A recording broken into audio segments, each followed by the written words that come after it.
Right, so that should be all working. Hopefully everyone in chat can hear myself. Welcome to another edition of Crash's Community Podcast, where I have today special guest. I've practiced this, so I'm pointing the right way. I have Travis, uh, who you will know from IGN's Fireteam chat. How are you doing? McClunky, I'm doing well. Well, first of all, thank you so much for agreeing to come and join me for this edition of the podcast. Uh, I've been a fan of the show for a long time, so this is absolutely brilliant to have you on. And hopefully, Destin and Brian are listening because you're the PvP main, so I like you better. Nice. So, for anyone that's new to my channel, has never come across my podcast before, uh, it's a more chilled out interview. I say interview, it's a chilled chat with questions thrown in, and that's how I like to do it. It's not. I'm trying to think of what the best way. Uh, who you have in the US? It's not like an Oprah Winfrey interview where it's hard hitting, like where she was interviewing the Royals the other week, I see. and Yeah. like Piers Morgan here in the UK. It's not one of them. Uh, hmm for anyone wondering what the format is, so there's four topics that we go through with some questions. There's a quick fire round in there. What I will say is, I know what's happened in the past. People dropping with raids and hosts and all the other fantastic things that happen. But what I'll do is, in between the subjects for the questions, I'll then do shout outs then. Because what I don't like to do is break up in the middle of the flow of questions for that, Got and it. and it's disrespectful to my guest if I keep stopping and saying thank you. So it's not that I'm ignoring your chat or anything like that. I'm being respectful for my guest, and that's how we do it. Okay, so let's get into the first topic, which is getting to know yourself, Travis, better. So for anyone that obviously doesn't know, whereabouts are you? Where are you from? Yeah, I'm from the Bay Area. I live in San Francisco. I've been in San Francisco for like 12 or 13 years. So for me, that's my entire adult life, basically ever since college. But I'm from around the Bay Area. My parents were nomadic, and I had a large, spread out family, and ended up in lots of different places in California. But yeah, West Coast for life, Bay Area native, and San Franciscan for my entire adult life, and I love it here. So yeah, that's where I've been. So how big is San Francisco? I'm just going to It's very be a small. bit, Yeah. because Yeah. I live in, it's classed as a city. I live in York. So Yes. you have New York. I have the original. I live in the original York. The original York, yeah. So, and it is a city, I've but been to it's the a small UK. city. Yeah, unfortunately, my time in the UK was a bit of a harrowing experience. Ah, I was working for a corporate. I was working for IGN's parent company. Actually, I worked for them before I started working for IGN, doing corporate stuff. And we acquired a company that was based out of Basingstoke in the all right, UK. yeah, I don't know if you've ever been there, but it's sort of I in the middle have of nowhere. many Just has years like ago. Yeah, Yeah, it just has like abandoned castles and wild cows running around, and it's just sort of like got nothing. And I ended up going there for like a month or 6 weeks or something like that to help yeah. like transition them over to our company after we acquired them. And I was just like, wow, I am bored out of my mind every day I was there. So that was my experience with the UK. Unfortunately, hopefully Yeah. I'll go back and actually experience it properly. But that's so I hope New York is nothing like that at least. No, York is a medieval city. Oh, So okay. it, Well, it that's cool. History. it's a, yeah, there's lots of history. It's medieval. It's got the Viking ruins. There's all sorts. I would highly recommend coming to York. Cool. There's lots to do and see if you're into that type of stuff. Yeah, Uh, I definitely am. I love. I'm like a history buff in my personal private time. yeah, So that's definitely appeals to me. Yeah, but yeah, to answer your question, San Francisco is extremely small as cities go. The Bay Area in general, it's kind of like 50 different cities all crammed together in a really small space between Oakland and Berkeley and San Jose and San Francisco. But San Francisco is the heart of it. It's like what people think of when they think of the Bay Area. And it's an extremely small city. It's like 7 by 7 miles. So you can ride your bike across the entire city as long as you are willing to do so uphill most of the time. But yeah, it's a very small city, but tightly packed. There's Yeah. a million people here, and it's one of those cities where there's stuff built on stuff, top of stuff, and slits in a wall of buildings that just Yeah. leads into this crazy cavern and of other buildings and places you didn't know existed. So constantly discovering new stuff when I'm not in pandemic anyway. So Yeah. it's a great city to be in. Yeah. Yeah. So, what was life like for little Travis growing up? School, uh, friends, interests as you were yeah, growing up? I was just a nerd, like kind of classic. I grew up really poor in Oakland was most of my childhood. So I grew up around like other really poor people. And my parents were nomadic and kind of like a broken apart. I have a sort of messy childhood, to be honest, Right. but Okay.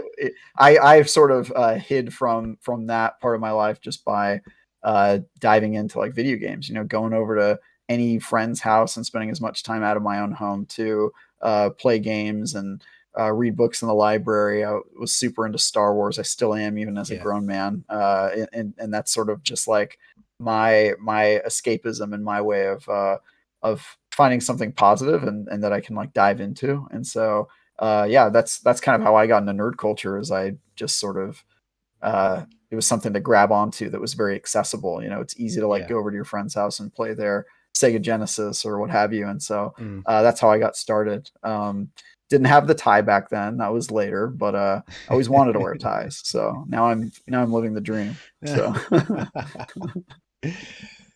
So, you have a night off, no work, Mhm. no production, no writing, no destiny. You just feet No up on the couch, Destiny. Wow, that's a real night off. Wow. Okay. feet up on the couch. You've got the free choice of the television, and you can put any of your a favorite film or TV series Mhm. on. What would it be? Oof. Yeah, it kind of depends on the mood. I love I was a comedian professionally for a number of years, so I really like comedy. Some of my favorites are like 30 Rock. I absolutely adore Nathan For You, super underrated comedy if you haven't seen that. Community, stuff like that. So I one of the comedies, and then my favorite television show of all time is The West Wing. Yeah. I like I said, I'm a history buff, and I really like politics. Privately. So I would watch that for sure. And then for movies, like Star Wars is my jam. Yeah. So like if you were Travis, you have nothing to do. What are you going to do? I'll put on, I'll pick one of the Star Wars movies at random. I don't really care which one, and just put it on either as background noise or just to completely veg out if I had nothing going on. But typically when I watch shows, especially if it's something I've seen before, like Star Wars, Yeah. I'll be playing Destiny while I'm watching it. So I'll Right. try to multitask and try to do both. So, but Destiny is really like the turn my brain off. Just like I've got nothing to do today. Let's just see what's going on in Destiny. That's kind of my go-to. So Yeah. I spend most of my time doing that. Yeah. Oddly enough, I have a 14-year-old who Mm-hmm. is playing Warzone like this in front of him, but then he's got Netflix next to on the next screen next to it, Sounds like a smart guy. and I'm like, He's just multitasking, man. and what makes it even more infuriating, I try it and I die all the time because I can't concentrate. He's going on 15, 20 kill streaks on Warzone whilst he's doing that, and I'm like, how? How do you do Yeah. that?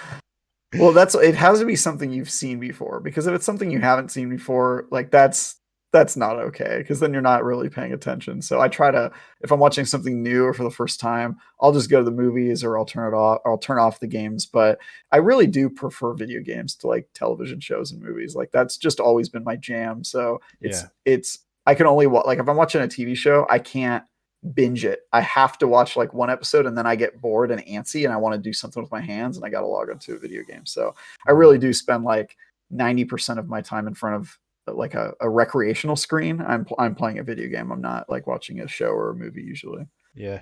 Well, that kind of leads on to the next question. So, away from work and gaming, what activities or things do you enjoy doing? Yeah, my other like big hobby is I'm a game master for tabletop RPGs. Ah. Like, you know, people know like Dungeons and Dragons. I don't play Dungeons and Dragons specifically, but it's in the same genre of that. In fact, Mm. I for a number of years have game mastered a Star Wars RPG session. So I'll Ooh. have my friends come over, everybody creates characters. I build like the mission and the adventures and kind of the lay the groundwork for it, and then we just hang out and make jokes and role play our characters and roll dice and all that nerdy stuff. That's like one of my main hobbies I don't get to talk about a lot, but I adore tabletop role playing just because it's sort of like video games, except for it's limitless, right? Like as Yeah. long as you can imagine it, the game can go on forever. So it's not Yeah. like you run out of levels, or it's like the opposite of Destiny, right? There's never a content drought when it comes to RPGs. So Yeah. That sounds really good, does that? Maybe yeah. maybe things don't work out IGN, you can have a quick phone call to one of the toy companies and see if you can mass produce some or make an Yeah. online Well, version that people could download new stuff. Well, the version I play, I didn't make. It's actually they sell it, so you can buy like a Dungeons and Dragons type book game. They're called tabletop RPG books, and there's one for Star Wars. I think that game has like 25 books to it and that sort of thing. Yeah. But the missions I write are very ambitious. So there actually are services in the Bay Area in San Francisco where you can hire a GM and he'll like come over to your house and game master for you. And I have considered actually doing that because Wow. my friends always tell me like, wow, you're great at GMing this game. I bet you could do it and make money off of it. But I barely have enough time to do it for my friends. So the idea of like putting away like 6 hours to, play the session, because RPG sessions tend to be really long, Yeah. plus all the time it takes to actually write the campaigns and work with the characters. It's really an involved hobby. It's not something that you can like casually do on the side. So you're right. It would have to be like, you don't have a job anymore, Travis. Like, how are you going to make money? And then I would maybe think about doing it. But Yeah. it's a lot of work, man. But it's like a lot of good hobbies. It's like it's worth it when it all comes together and your friends are cheering or laughing or just having like a great memory that is because I worked really hard on building like that narrative or that story. That's always Yeah. super satisfying. So Well, something to keep up your sleeve just in case. yeah, there you go. That's good advice. Who knows what's going to happen? We're living in unstable times. So We are indeed, yes. So, uh, if Gordon Ramsay Mhm. was to walk in the door next to you, silver platter, and he goes like that, and it was to be your ultimate food, what would be on it? Oh, that's a good question.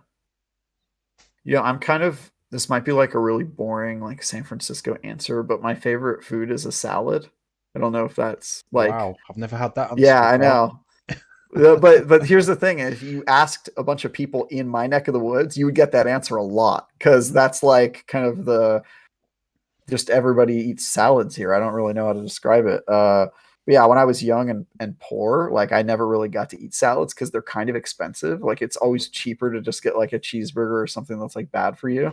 Uh, It baffles my mind. It's the same here. yeah, All the healthy stuff is it twice as expensive as the greasy, exactly. Yeah, unhealthy stuff. yeah. It's In the Bay Area, I would say it's even worse. Like in the Bay Area, I would say that like the healthy food is like 6 times as expensive. It's like way more expensive than the cheap food. And so now that I'm older and like have my own money and stuff like that, yeah, I can like afford healthy food, and I've sort of just like become addicted to it now. Like I would never go to like a restaurant just because it reminds me of like when I couldn't afford food, right? If I had to yeah, go into like a fast food restaurant or somewhere, or eat a hot pocket, like I used to eat cup of noodles in college, like every day, like because I was just so poor. You ever eat a cup of noodles? Do they have that in the UK? yes, yeah, Yeah. So it's like, they cost as much as your pencil, right? It's like 11 cents a cup. It's super easy to get it. But uh, in my adult years, I actually tried to eat a cup of noodles like a couple of years ago, and I could not get through it. I was like, this is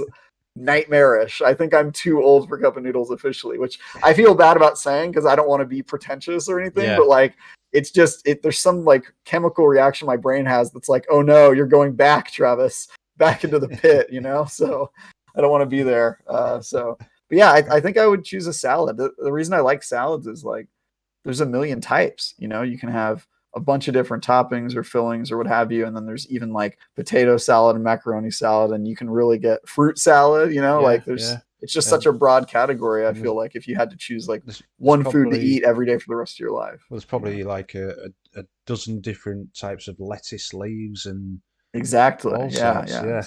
So yeah, so it's a boring answer. It's a very San Francisco answer, but I guess if No, I'm being honest, that's what I would say. I respect it. It's a healthy answer. Like I say, that's the first time when I've asked that First question. time, huh? Everyone else, it's been like curries or doner kebabs or pizzas or See, that's actually I might have some folly in my answer because you said Gordon Ramsay specifically, and I all don't know right. what his salads would be like. They might be a little like pretentious. Like I don't like those salads where there's a bunch of like weird nuts and fruits in there, and you're just like, this doesn't really feel like a salad to me. You know what I'm talking about? Where it's like a Yeah, little too pretentious. yeah. So I'd be worried about that. I think the only thing guaranteed that'll come with one of his salads is a lot of swearing. There you go. Yeah, that's the key ingredient. Some places use love. He uses Well, profanity. well, he's made a Yeah. career off it. So. Yeah. He Right? has restaurants in San Francisco, actually. Does he? Uh, yeah, that he owns, or I'm sure he's been to them like 3 times. But yeah, he has He, some. I he, know. he probably will. He's probably got them all over the world. Yeah, It's probably. Anyway, right. So moving on to the next topic, gaming. So, what was the first games console that you had? that I had access to or that I owned myself. Whichever.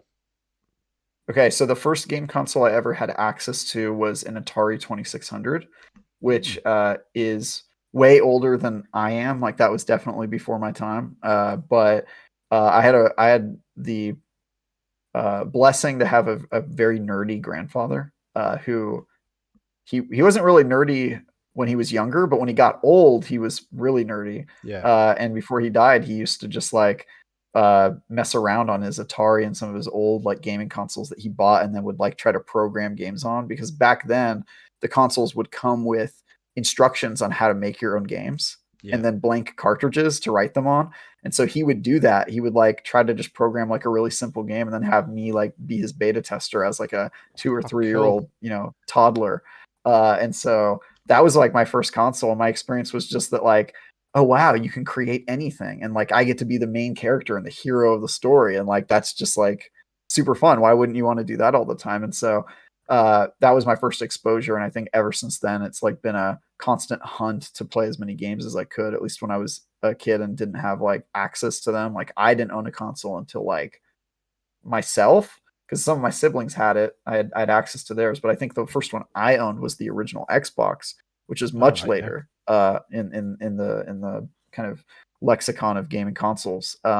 So up until then, I would just try to like go over to friends' houses or like find a way to like get access to a console. That was what I lived for, was like Yeah. figuring out how I can play video games today, you know? So but yeah, the first console I actually owned was the original Xbox, and I bought it because they had a few high profile games right when it came out, one of which was the original Halo, Yeah. and obviously a Bungie game. So this is kind of already stepping our feet a little bit into how Yeah. I got into Destiny.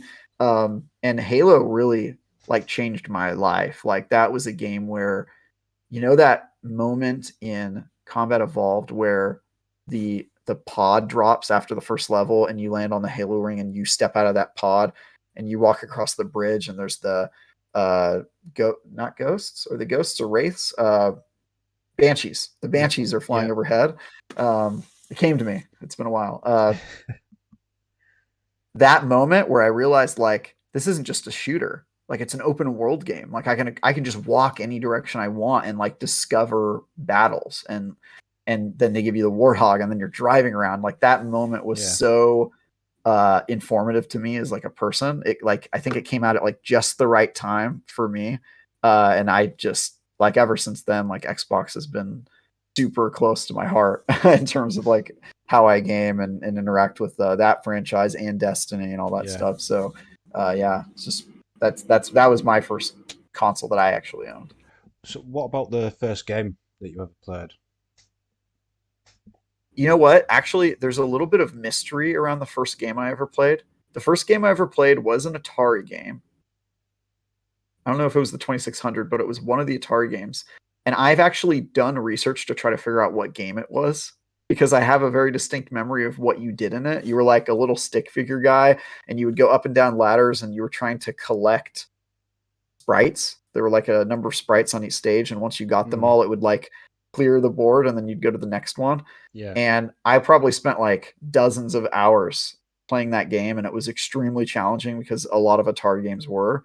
Uh, and I still own an Atari, and I've tried to find that game. I've tried to like figure out what that game was so that I could buy it and play it again, and I Yeah. can't find it because the only description I have is not very helpful. It's basically what I just described to you right now, right? Like it doesn't really get me any closer to like figuring out the name. So I have no idea what the name of the first game was that I played, but I have a very distinct memory of it in my head. Um, because that's not a very good story, I'll tell you this. I don't think I've ever told anybody this. The first game I ever became obsessed with was the Super Nintendo game, The Lion King. Have you played this game or heard of it? I had it on the, well, you call it Genesis. It's called Mega Drive, Sega Mega Drive over here. Sega Mega Drive here. Yeah, Okay. so Yeah, I so had actually that maybe version. it was on Genesis, or I think my copy was on the Super Nintendo, but it was that Lion King game. And the reason I became obsessed with it is because it was the first game I couldn't beat, and I was not. It was I'm really very hard. I am very competitive, and I am not used to losing. Like I do not stop until I have accomplished the thing that I have tried to accomplish, and that game broke me. I think that was probably the first and only game that's ever made me cry because I think I got like to the final level and I died. And back then, if you got a game over, you had to start the whole damn game over again. And I think it just Yes. like broke me at one point. Yeah, but I did beat that game. I will say that I beat the game, and I was a kid, and it was on Super Nintendo when I beat it. So like, I consider myself like an OG. Like that was preparing me for Dark Souls. I didn't know at the time, but that was like the original Dark Souls experience. Yeah. The Lion King game on Super Nintendo. I've actually seen it in lists over the years of like the 30 hardest games of all time or Yeah, whatever, and Lion King's always in the list. yeah, yeah. It is. I've seen that too, and every time I see it in the list, I'm like, "You're damn right. You're damn right."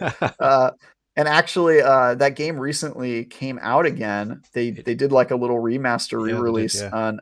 Yeah, and I got it on Xbox and I played it, and then pretty quickly. It's crazy how much I remembered. I got to like the sixth or seventh level before I died, just based on memory. Like Yeah. that second level where you're flying around and the ostriches and are throwing you, the Mm, monkeys are throwing you on yeah. all Yeah. the animal stuff. That level, I literally did it like almost on like just muscle memory. Like I just wasn't even thinking about it and was doing all the stuff you need to do to get through that level. Yeah.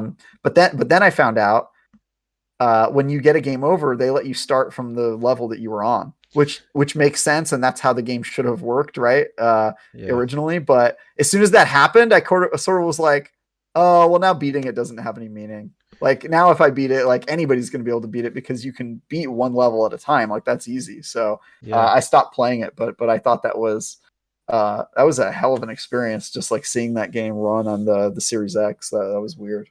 Yeah. Well, like you say, all games back then were like that. I remember working Yeah, my way they through were. Sonic the Hedgehog, and Oh my god, dude. you get The first so time I beat the halfway first and Sonic the Hedgehog game, yeah, I was like jumping up and down, screaming, so happy. Yeah. yeah, yeah. Kids nowadays don't know how easy they've got I it. know. Honestly, even Dark Souls is easy because at least if you die in Dark Souls, you don't really lose a lot. Like you lose some of your souls and you go back to the last bonfire, but it would be like if in Dark Souls, if you died, you started the game all over again. That's Yeah, what it would be like, right? Like that's not good game design. And like if you asked me at IGN to review a game that worked like that, I would be like, what the hell? This is terrible. Like obviously don't make a game this way. yeah, Um You know what's funny though? They kind of are. Like now that I'm talking to you about it, I'm kind of realizing that this is what roguelikes are, right? Like Returnal is basically that concept that I just told you about. Like it's Yeah, like, yeah, you have to play the entire game. That game is really good. Have you played Returnal yet? I haven't. No. Yeah, it's good, but the thing about it is that doing a single run takes like 3 or 4 hours, at least the way I do it, because I'm like searching every room.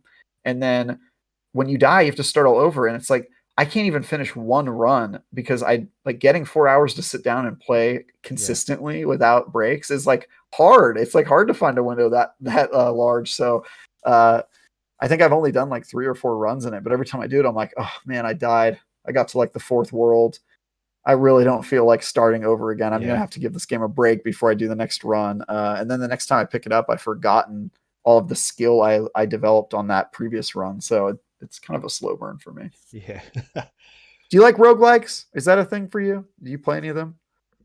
I haven't. I've heard of, but I haven't played them.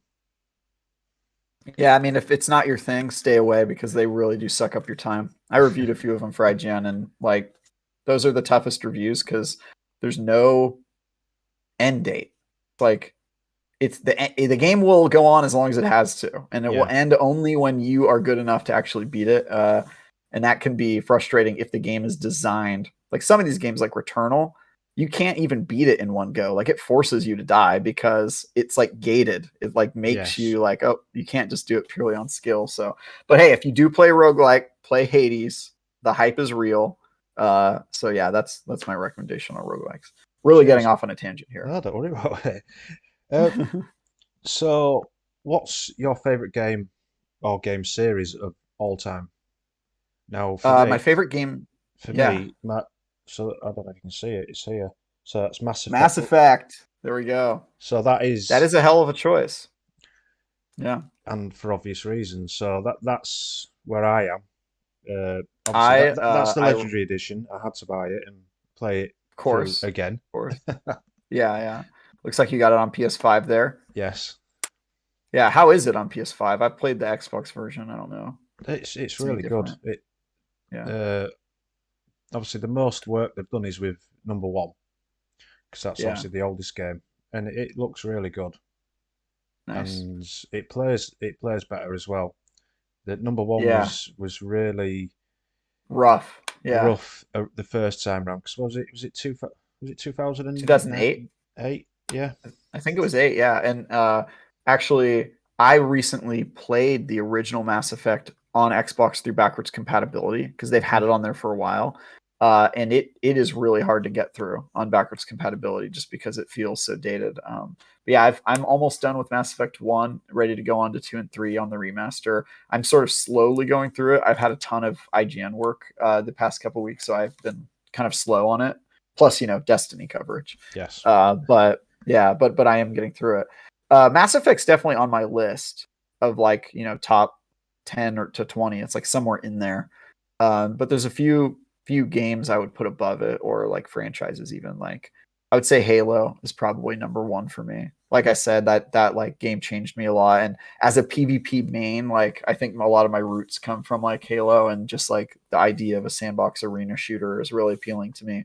I yeah. also just love the story. I've actually read every single Halo novel. All right, There's like dozens of them, and I've read them over the years at one time or another, just because I'm trying to like keep apprised of the story. But I think reading all of the novels takes like it's like 3 months of reading. It's like yeah, like 3 full months, like if you were reading every minute of that month. Like it's very involved. You have to read for a really long time. So, but yeah, that's really high up there. Um, my favorite Bioware game is actually Knights of the Old Republic, the original. Um, so if I had to pick best game franchises, like Mass Effect is sort of like the successor to Knights of the Old Republic. It was kind of them yeah, like taking what they learned from working on the Star Wars franchise and sort of doing their own thing with it. But obviously, I love the world of Star Wars. yeah, And I think the story of Knights of the Old Republic is one of the best Star Wars stories, which is a huge compliment given the franchise it belongs to. And then I also really, um, I really, really love Bioshock. especially the original one.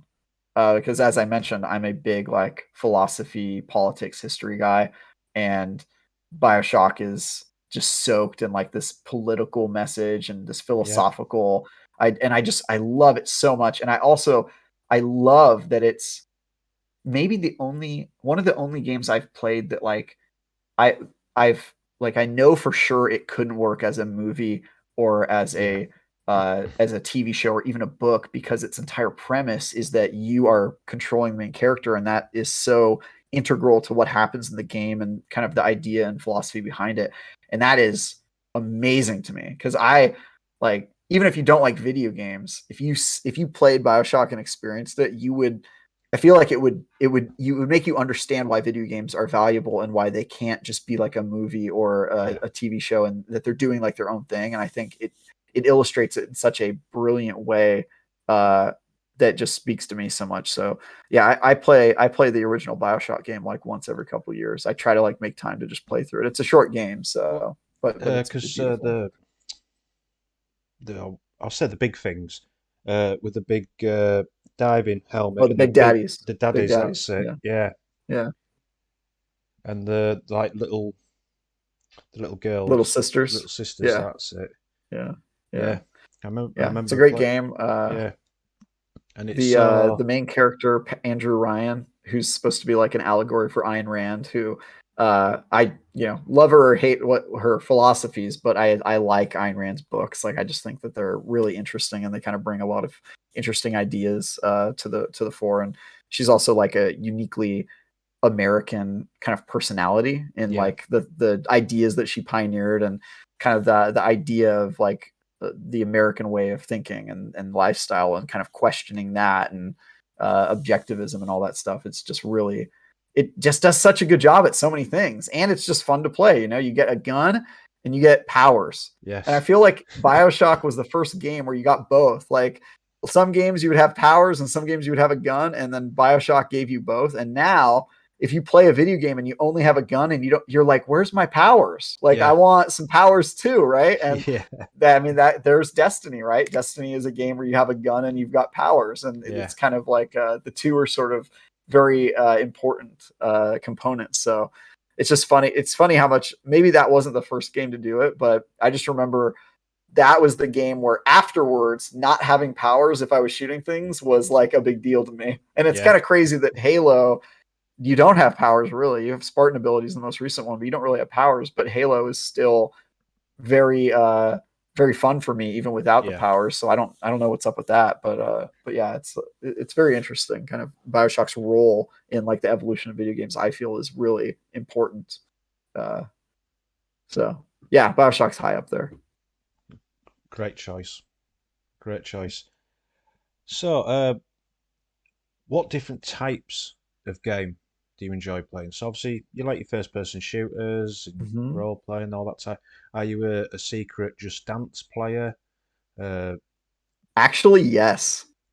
oh I, yes, you're the I'm not joking with you. I actually have every achievement in one of the Dance Central games for the Xbox Connect.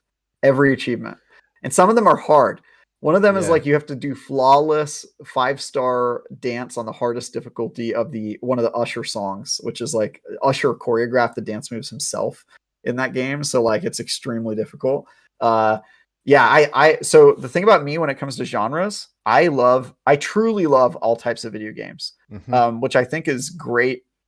Is lucky for me because I happen to review games for IGN and I like to yeah, review games, and so my utility on the team is that I'll play whatever. Like I actually like sports games. I was addicted to FIFA for a while. I like some of the Madden games, not the recent ones. NBA 2K is super fun. I love racing games. I'm a huge Forza player. I love yeah, dude. I'll take them all. I love platformers. I'm a huge platforming guy. Super sweaty. I have yeah, all the achievements in Celeste, which is a pretty. I think I have all the achievements in one of the Meat Boy games too. Like I'm really into that. And even like fighting games. I would say fighting games are probably the games that I least attached to. But when I yeah, do, I go ham. Like when I find one I really like, I really get into it. So yeah, man, I like them all. Like the more games, the better. Destiny is sort of good. Like for me, I guess it's kind of like bread and butter because it is a shooter and it's got all the stuff I like. It's got RPG mechanics, it's got a social aspect, it's got PvP, all that stuff. But Yeah. I really enjoy taking a step back and doing something that's different and weird and playing a strange indie game. And that's why I love reviews, because it forces you to play games you would never normally play, right? Yeah. Like I found out, have you ever played the Ace Attorney series, Phoenix Wright? Uh, I think my The one where sister. you're a lawyer? Yeah. I didn't, but I'm sure my sister had it on the Nintendo DS. Yes, She that's had the right. It was on the handheld DS. version. Yeah. Yeah. Handheld one. Yeah, that's right. Yeah. So that franchise I discovered through doing reviews, and I never would have like found out about that franchise without doing a review of it. And I loved the game I reviewed so much that I went back and I played all the games that came before it. Yeah. And now I'm like a diehard. Like I'm like a day one, I'll play all those games. And I love that like a weird game about you playing as a lawyer in like an anime kind of world, which is totally not like the aesthetic I tend to go for. Reviewing forces you to kind of like expose yourself to stuff you wouldn't normally experience, and then just like you can discover new things you never would have known that you love, and that's Yeah. beautiful to me. Like there's a there's a whole bunch of stuff that you don't know that if you played it, you would love it and it would be like your favorite thing ever. And they're just waiting for you to discover them. That's the way I think of it. And so, Yeah. uh, like I recently got into VR. Half-Life Alex convinced me to Mm. finally buy a VR headset, which was my game of the year last year. And I think it should have been, I think it would have been more people's game of the year if more people could play it. But unfortunately, VR is not super accessible. No. And ever since then, I've started to like get into VR games, and I'm not super thrilled about 90% of VR games just because a lot of them feel like tech demos to me. Right. Half-Life is also just so good that once you play it, it's hard to enjoy other VR games because you're like, why isn't every game like Half-Life Alex? Yeah. Um, but like I have been playing like Beat Saber. Like I've been doing Beat Saber as like my workout some nights, if I don't feel like jogging, I'll just like pull out the headset and do that. So Yeah.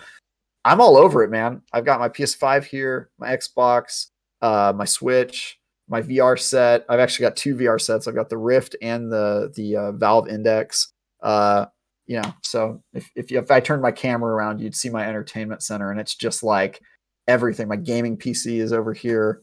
So I'm all about games, man. I don't Yeah. really care. I just want more of them. I want them to be high quality, and yeah. I knew I'd find somebody eventually that says yes to Just Dance, because me and my daughter play it, and she on her Nintendo Switch. Yes, So she's like, "Oh, Dad, highly recommend it. come They're play good play games. this."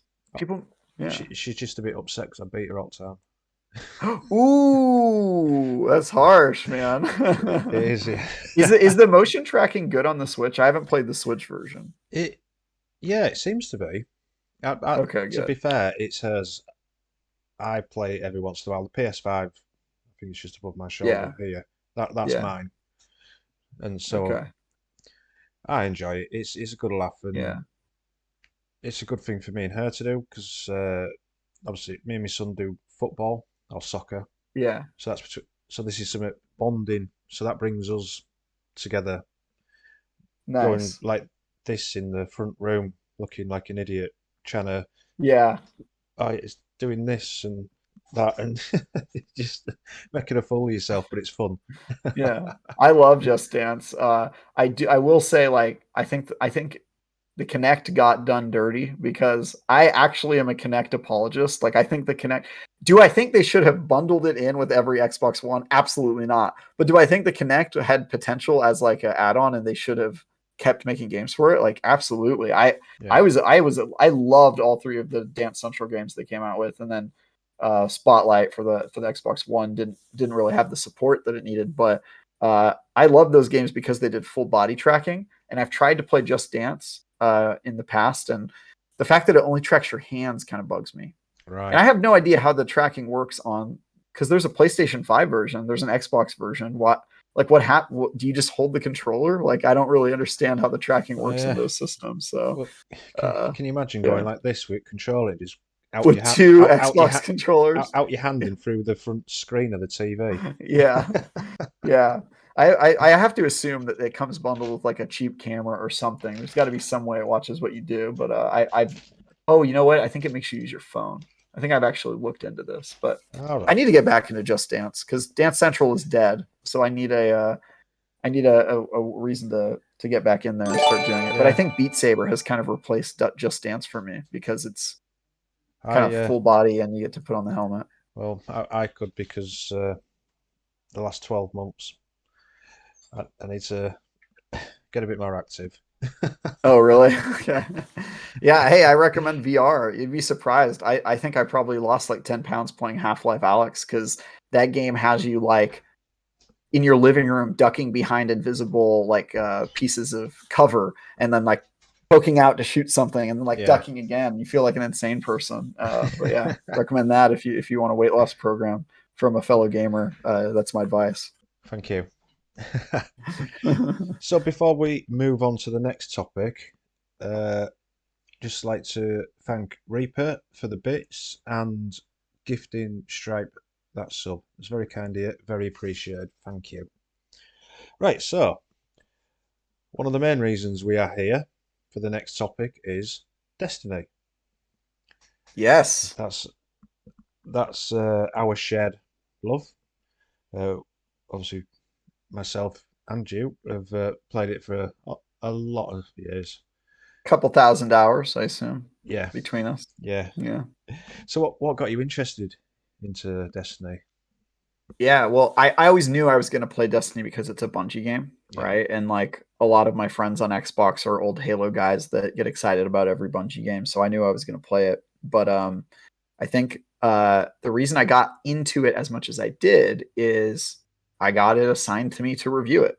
Uh, it wasn't IGN at the time; it was some other outlet. But I wrote the original review of Vanilla Destiny. I think I gave it a 6 out of 10 or something like that. It was like a not that good of a score, which I think was kind of the consensus when it came out. But yeah, yeah, I after my review, I kept playing it. I don't really know why. I think there might have been a reason. Maybe I was doing some extended coverage on it, or I wanted to stick around for the raid or whatever. But I sort of got friends who were playing it quite a bit and got into it. And then as the DLC came out, I reviewed that too, and I was just covering the game in general. And then I sort of started to become known at different outlets as like the guy who just spent all of his time playing Destiny, yeah. and that became really valuable to my career as like a guy who was trying to break into games journalism. I call myself a writer, not a journalist, but yeah, Right. game reviews is what I Yeah, would say, or game content creation. Um, and yeah, through that, uh, I kind of just became known as like the guy who covered Destiny, and that really helped me. I started going to Bungie's like on-site reviews. They used mm, to, well, hopefully they'll go back to doing it once the pandemic yeah, passes. But they used to do on-site reviews where you would go out to their headquarters in Redmond and would just like stay there for like a week. They would just put you up in a hotel and you would just go there and play games on their consoles for like 4 or 5 days straight.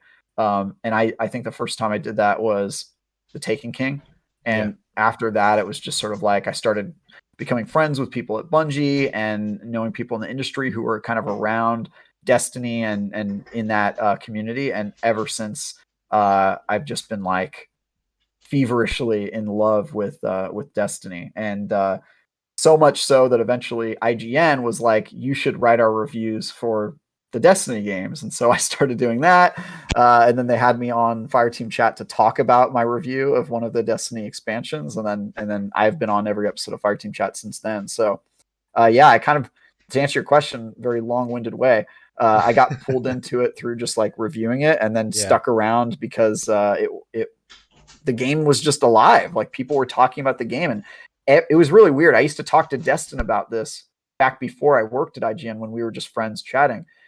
Uh, People used to comment like, dead game is like the old meme on Destiny that people still to this day sometimes do, kind of cringingly so.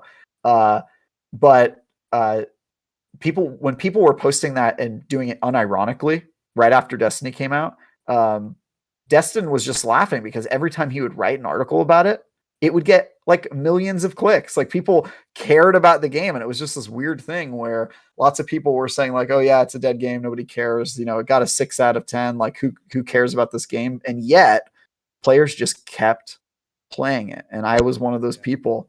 And I cared about it. I was on the Reddit every day. I was reading articles about it wherever I could, and just like absorbing it. And then they started making these Destiny podcasts, and like yourself, I've been listening to a lot of Destiny podcasts since they started, including Fireteam Chat. I was a listener for like 4.5, 5 years before I was ever on the show, and that's just the very unique kind of fanatical culture that Destiny has around it, where people are just so dedicated to this game. Yes. And I consider myself part of that community. So, uh, trying to explain this. So, there's lots of moments in Destiny, Yeah, uh, and I like to call them wow moments. So yeah, for me, it was uh, end of King's Fall, and Oryx, big Oryx just goes poof, poof, and you're yeah, just looking, and that's like a wow moment to me. But yeah, what would you say your wow moment would be? So it can be anything. It could be a solo flawless raid, or it could be a cutscene. yeah. It could be anything. Yeah, I think Destiny's actually had a lot of those for me. Uh, the end of King's Fall was definitely one of them. I remember that like blew my socks off. My favorite raid encounter is Siege Engine from Wrath of the Machines. That was definitely a wow moment for me when like Yeah, you take over the boss and then use the boss to ride him and kill all the other people and drive it off the cliff. Like that yeah, was just such an awesome moment for me. Uh, but I think like the original wow moment for me in Destiny was a month after the game came out when Vault of Glass came out, and we were doing that encounter to try to get the vault to open, and it kind of felt like it was just another activity to do in Destiny. Oh look, we're trying to open this vault, and then after a couple minutes we get the vault door open and we go inside, and suddenly the mood changed, Hmm. and we realized what we were in for, and it was just like not anything any of us had expected. It was all these strange encounters where like oracles were blinking and people were trying to sacrifice into these confluxes and like all this stuff, and it was just like, what is happening? And then Yeah, you get past that encounter, and then you do the gorgons, and now you're getting instant killed if you get caught. And I think like the more I played it that first day it came out, because we day one that raid, or at least we're playing it until we beat it that weekend or whenever it was it came out. yeah, uh and I just remember thinking like, this is crazy. Like I just couldn't believe that it was the same game I'd been playing all this time. And I think that was the original wow moment for me, was that experience of just like being blown away. Um, I think another wow moment was just during the alpha. I played the alpha on the PS4, yeah, uh, and I just remember playing through that and just being like, this is going to be great, because I think they had some PvP in there. There was like one PvP map or something yeah, like that, in addition to going to the Cosmodrome and doing that stuff. Um, and I just remember thinking like, wow, if they can pull off a MMO shooter that also has gunplay that feels like a little bit like Halo, like this will be the only game anybody ever wants to play, yeah, myself included, right? yeah, And I think that also was really informative to me, is like, wow, I could not be more hyped for this game type moment. And even if it didn't end up living up to that, at least at launch, I think that in post it has lived up to that retroactively, because it is the game that everybody wants to play now. yeah, I mean, everybody, they've been playing Destiny for 7 years, you and I included. So yeah, I think its legacy is secured, and it's because of a lot of wow moments like that, where you just can't really believe that this is the same game, that all these things happen in the same game, the crazy story moments and the crazy raids and the PvP, and that's all happening in the same game. And that's such a incredible achievement, I think, for the yeah. team. So as we've mentioned raids, and I know you probably get this asked a lot, but out of the series, so not just D1 or D2, what would you say would be your favorite raid? uh Yeah, probably Vault of Glass. Yeah, Um, yeah, I've answered this question before, and my order usually is like the order they came out. Like Vault of Glass was number one, and then King's Fall, and then Wrath of the Machine. Um, I think I think I stick by that, but the more I think about it, the more I think I'm probably not giving enough credit to The Last Wish. Like that really was an awesome raid that I think Yeah, probably should be higher up on my list, but I just haven't had enough time to organize my thoughts. I think we're actually going to be talking about this on the 300th episode of Fireteam Chat. I don't know if I'll get a chance to answer it because it's a panel and we don't have a lot of time for the show, but yeah, I typically my answer is Vault of Glass, then King's Fall, then Wrath of the Machines, and I just think Vault of the Glass. Part of the reason it's special to me is because it was so new, and they've even if they even if other raids are technically better and have more complicated mechanics and more interesting story stuff in them, it's just really hard to beat. You can't replicate that feeling of the yeah, very first raid in Destiny where nobody knew what they were in for. Like that's just such a unique and special feeling. So I think it probably has an edge over the other raids just because of that, yeah. even if that's unfair. No, no. My personal one is Wrath. I loved it. Wrath, interesting. Loved everything about Wrath. I loved the encounters. I loved the whole Seaver theme, Yeah, the black and red color schemes around everything. Even I remember everything going absolutely nuts at the time when they discovered the puzzle for the outbreak. puzzle. Yeah, that was truly bonkers. And then they hid that Gallarhorn or something somewhere. Was that when that happened? Where there was that secret code where people found like coordinates in the real world, and then they went to a national park and they found Yeah, like some yeah like yeah, a treasure chest of like Destiny swag. That was I was literally just on Reddit that whole week, just like what is happening? Like this is crazy. yeah. So Well, that goes to stuff like that is when they do the big community like secrets, and it becomes mhm. a whole big. People are staying up 24 hours, 48 hours, punching in codes or having pictures sent to them via the community, like the big Yeah, community puzzles, like the Corridors of Time, one of them. or the 15th wish that we never Yeah, discovered. yeah, I think about that. I think about the 15th wish like once a week. Like I think about it often, and I'm always curious. Like, does it actually exist in the game, or is it like the extra chest in Vault of Glass that everybody thought existed that no one ever found, that probably didn't actually exist? yeah. I just It's weird because it's really obviously weird because there was a 40, triumph for it, wasn't there? yeah, and that's why people Yeah, knew there was a 15th. But I don't know, nobody ever found unless it. because Witch Queen Savavoon, Hmm. the Dreaming City's under a curse. It's tied. Will we see it? You don't know. Maybe maybe they'll I'd reuse like to it. hope so. Yeah, I really hope they don't leave that in there forever. Uh, because I want it to get resolved. But I also, at this point, couldn't we have just like organized as a community and got like a million Destiny players together and been like, all right, everybody enter one code per week until somebody gets it right. You know what I mean? Just Yeah. like organize an Excel spreadsheet and be like, you take this combination, and we're all just gonna like try to brute force this until somebody guesses it. I don't know. The more I think about it, the more I think it's probably not in the game yet. Yeah. Do you think probably the same? No, because there's a lot of clever people and a lot of very thorough people.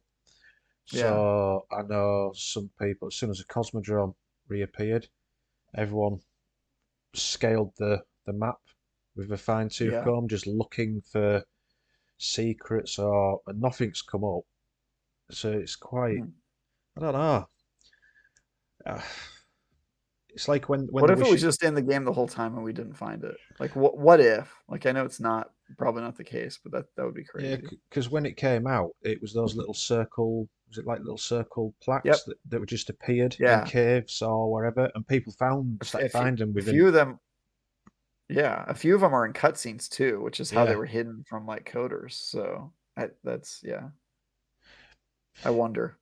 I think it's about that all the time, dude. It actually bugs me. Sometimes I go that. on Raid Secrets, the subreddit, all the time just to see like, is there an answer yet? Like I have to know. It really bugs me. It's Bungie. They're doing this. They got your Yep. hooks because it's in Keeping the there. spark alive. Yeah. Yeah, exactly. Yeah. So let's get on to PvP, Hmm. Let's. and I'm gonna try not to be grumpy because my community who do watch me and watch me play trials and watch me play comp and watch me do this, that, and the other, and Yeah. fingers crossed because I haven't had a chance to play it yet because I was setting up for this evening. From what I've seen, Stasis has been properly nailed into the ground. I watched Sounds like it. Destiny Fun Police Shake. They put a video out, and I'd only caught the title, but and caught bits on Twitter. Stasis shouldn't have been in, or shouldn't have been like it was in PvP. Anyway, I'm going off. I'm not. I'm not. Yeah. People know my thoughts on it, so hopefully it's all fixed. But uh, what is it that you like about PvP, Crucible, Trials in general Yeah. that keeps you Um, in a PvP main? yeah, like I said, I'm a competitive person. I really don't like losing, and I really like trash talking and just like having fun with some guys. Getting like getting the guys and gals on Xbox into party chat and just like running into Crucible together and having a good time and getting really like sweaty. Crucible comp in games PvP will always be like the true end game, right? Because Yeah, it's endlessly repeatable content. It doesn't really get stale as long as the core gunplay and sandbox are good. The core like concepts are good, and even games like I have a very addictive personality when it comes to competitive games, just because the high of like dominating is so addictive and seductive, right? yeah, Like the game I've been playing lately when I'm not playing Destiny has been Knockout City. Have you played this or heard of it? no, It's like a comp. It's kind of like Rocket League, except for you're playing dodgeball competitively. all right, And yeah, it's like a team dodgeball game. And I'm like addicted to that game, dude, because it's just like so much fun to just knock out the other team with the dodgeball and all that stuff. But I get very addicted to that sort of stuff. So Destiny's perfect because I'm an OG like Halo player. Like that was kind of where I grew up. I think Halo 1 came out like right when I was in middle school, and then Halo 2 right when I entered I think my freshman year of high school or something like that. It was somewhere around that window. And so like playing Halo 2 and Halo 3 as a high school student, I feel like was the ultimate experience. Like I had not enough responsibilities yet to where I didn't have any time to play games, but I was old enough to actually like be good, and I was just in there all the time, hitting yeah, it super hard, trying to like rise up the leaderboard and the ranking system that they had in the Halo 2 days. And So that's just in my DNA. yeah, And Destiny is, uh, I think the reason Destiny PvP works so well for me is not even that it's the best PvP in the world. It's not the best PvP. Let's just be honest. And yeah, of course it's not, because there's games like Halo where there's only like 20 weapons, right? And so the sandbox is way more balanced, and just like the idea of arena shooter is a little bit more pure in terms of a PvP system. But the reason that Destiny can get away with not being as balanced or as kind of like focused is because all of the other stuff that's in Destiny, right? The yeah, fact that you can go and do the PvE, and you can go and experience the story, and you can do all these things, and then everything that you gather you bring together into the PvP world. And the fact that PvP is as good as it is with all the other stuff that Destiny has going on in the game is honestly crazy. Like it's yeah, crazy that PvP is as good as it is, given all that. So, not the best PvP experience in the world if that was all that Destiny had, but the fact that it has so much else built into it is the reason that, because you feel like when you're playing PvP, you're contributing to the same story and the yeah, same like character that you're building up. And I think yeah, that is a unique advantage that Destiny has that other shooters don't, where you're more or less just grinding for prestige or whatever. You're just trying to like level up just so you can get like cosmetic loot and that sort of stuff. Destiny has a distinct advantage there where you're making progress for other stuff while you play it. So yeah, I guess it's just a combination of it's the right type of game, and the fact that it's just built into this huge ecosystem with lots of other stuff to do. It just makes PvP feel all the more rewarding. You feel like you're rewarded when you complete a bunch of raids, and then you get a gun you've been waiting for, and then you bring it to Crucible, and then you get to use it there, and you're just like, yeah, I'm Yeah. awesome. Like now I get to be badass with this new weapon that I just unlocked. So that's Yeah. a pretty unique experience to Destiny, I think. So obviously there's I'd like to say three types of PvP game modes. So you've got your quick play modes, which is control, and then you've got comp, and then I'd like to say trials is separate. Mm-hmm. Uh, but what would you like to see change with them? Because obviously you've said you're an ultra competitive guy. Yeah. Uh, Now for me, comp used to be some going all the time because there was not forgotten to chase Yeah. at the top. There was that Mhm. there to chase, and there's nothing there now. So comp's just well for the title, for the unbroken title, which a lot of people have got now. But what things would you like to say now? You mentioned leaderboards with Mhm. Halo and stuff like that. Is that something Yep. you'd like to see implemented into the comp side of it? Yeah. I wouldn't mind leaderboards and ranked system. What I really think they need is they need like seasonal tiers. You know how like other games have like bronze 3 or silver 2, and you kind of like move up the tiers, and then when the season ends, you usually get loot based on the highest rank you achieved during that season. And it's a way to both do skill based matchmaking, not really skill based, but rank Yeah, based on what rank you managed to get up to.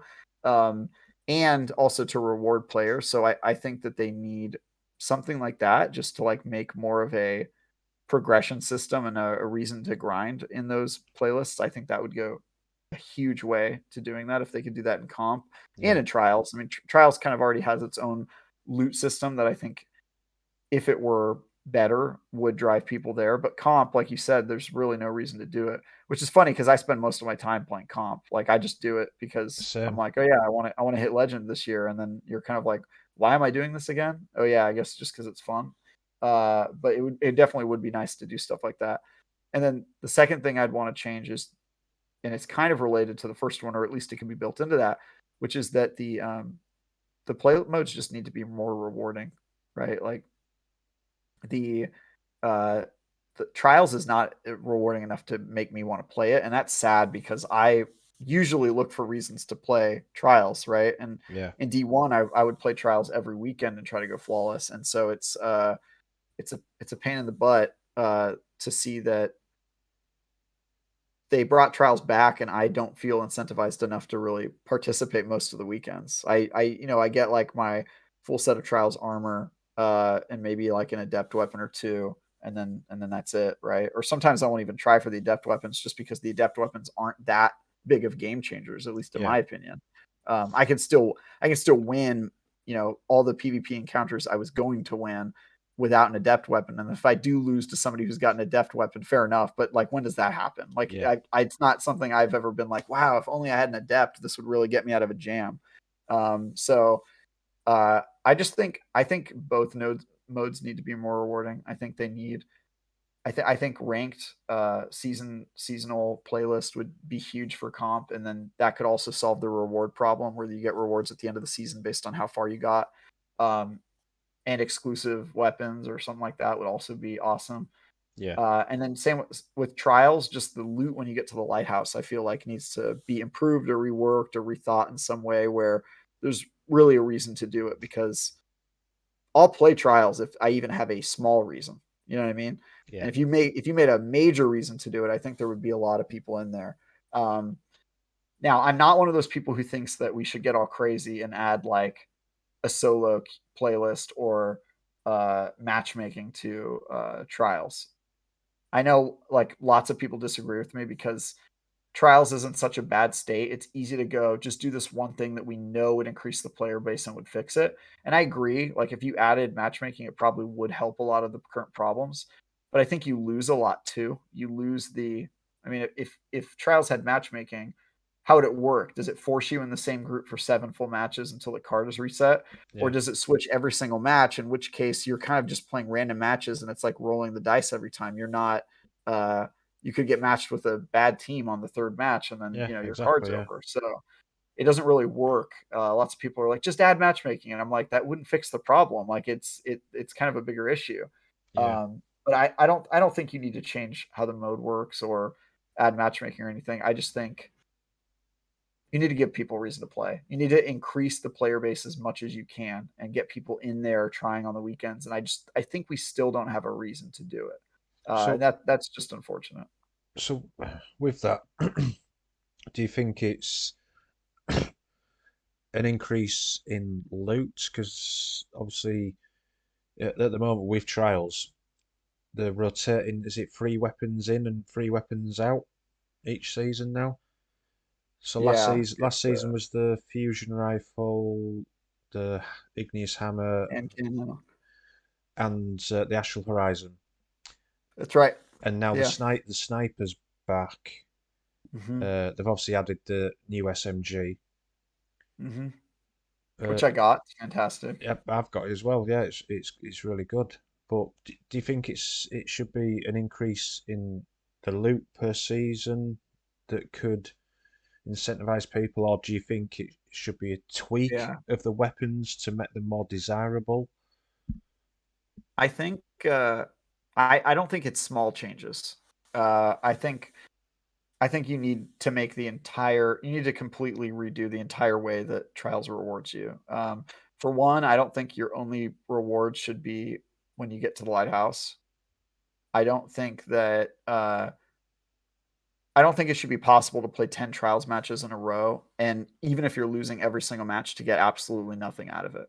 Mm, I think they should inject the playlist with lots of rewards, even just for playing and losing, just so that the playlist is bigger. Because the main problem with Trials playlist is that so few people actually play it, except for the sweatiest of the sweaty, that it's really hard to go flawless unless you're a streamer or just really dedicated to playing all the time. I mean, I have weekends where it's not so much a matter of like skill that keeps me from going flawless. It's the fact that it just takes a lot of time. Like a card can take like 90 minutes, right? And if you yeah, lose on the sixth match, then like you're out of luck and you just have to start over again. And I think that doesn't feel good. So there has to be some way to reward people for trying and give them that aspiration. So I would say more passive rewards, even if you're losing, better milestone rewards. I would even say 3, 5, and 7 wins should each be an adept weapon. yeah, And then what I think they should do for the lighthouse, I've had this theory for a while now, and nobody has rallied behind this idea, but I think it's brilliant, which is I think if you get to the lighthouse, it should give you one item from Destiny, let you pick it, any item, weapon, armor, anything that's in the current sandbox, and then they give you max stats on it, and they let you pick the perks, or in the case of armor, where each stat point is. all right, yeah, Basically a make your own item, like make your own god roll of one item in Destiny. And I think that if that were in the game, people would be playing it constantly. yeah, Like you can't tell me people wouldn't be trying to do it, because like, what's the maximum stat value on a piece of armor? I think it's like 70, and then you get to choose each point down to the last one where it goes on each of the stat. I think that people would lose their mind over that, and I think it yeah, would keep them going. And then you could still keep the adept stuff in the sand in the reward system, but it would sort of just have a lower threshold, and you could play that way. And I just think like if you inject this thing with lots of reasons to play, people will come.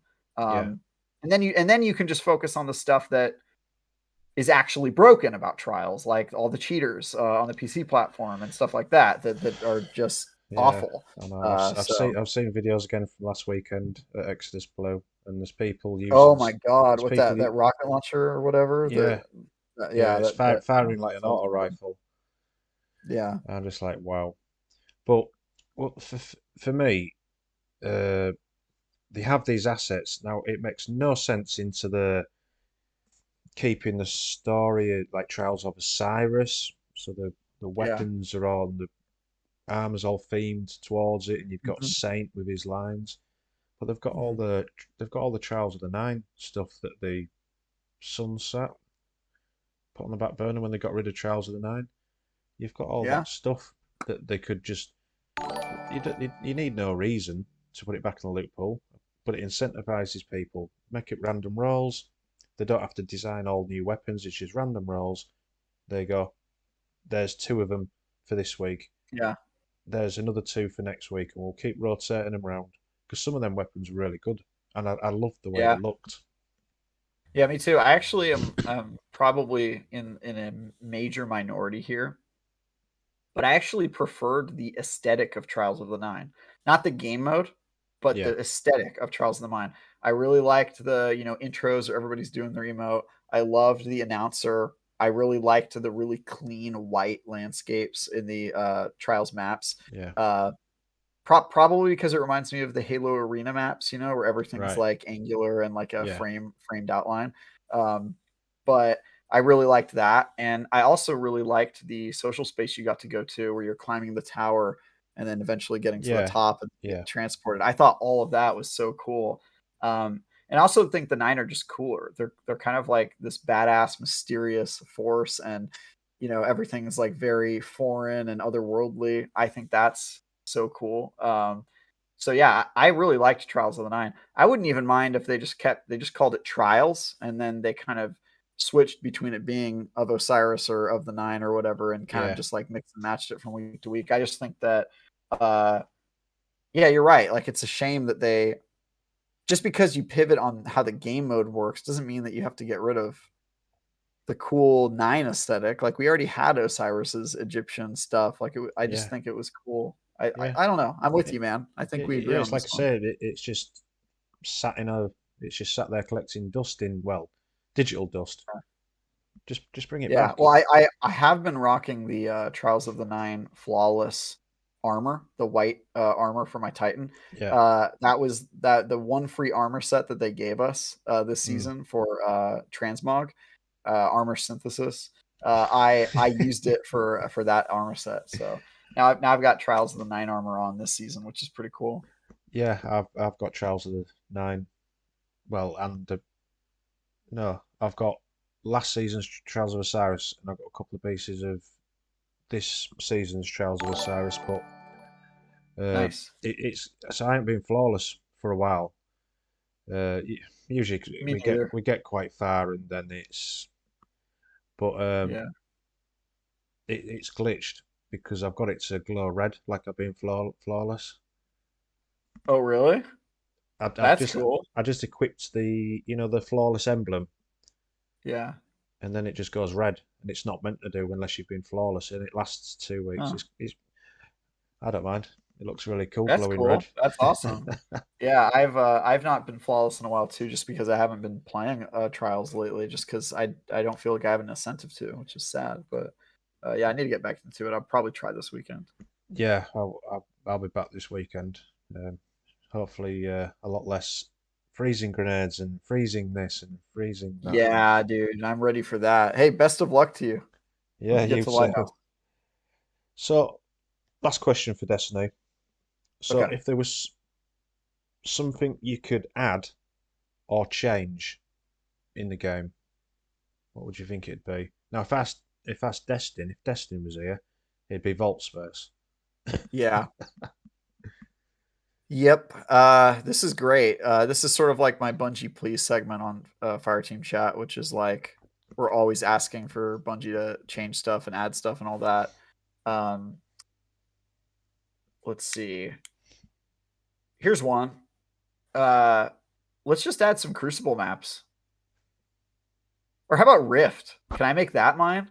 Add Rift back.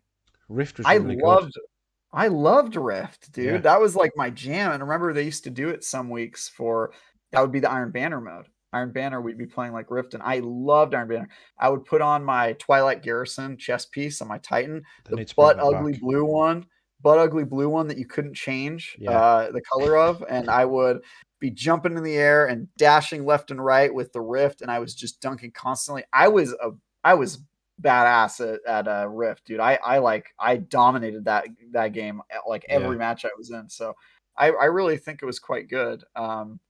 And it's capture the flag is like a staple in every other game, and I'm just so surprised they took it out and haven't put it back in. And it kind of speaks to the larger neglect of the PvP environment that I talk about on Fireteam Chat all the time. But they really need to get back to that because PvP has been really stagnant, and I think at the very minimum we need some new Crucible maps. But Yeah, I think definitely. a new game mode with Witch Queen would be huge, and I think Rift would be perfect because I think Rift was added during the Taken King, which was another Yeah, Hive slash Taken DLC. So there's kind of some good symmetry there. yeah. So yeah, I want them to bring Rift back, and I think they will. I'm optimistic. I mean, it seems like lately they've been really a big fan of bringing old things back. We got Trials of Osiris back.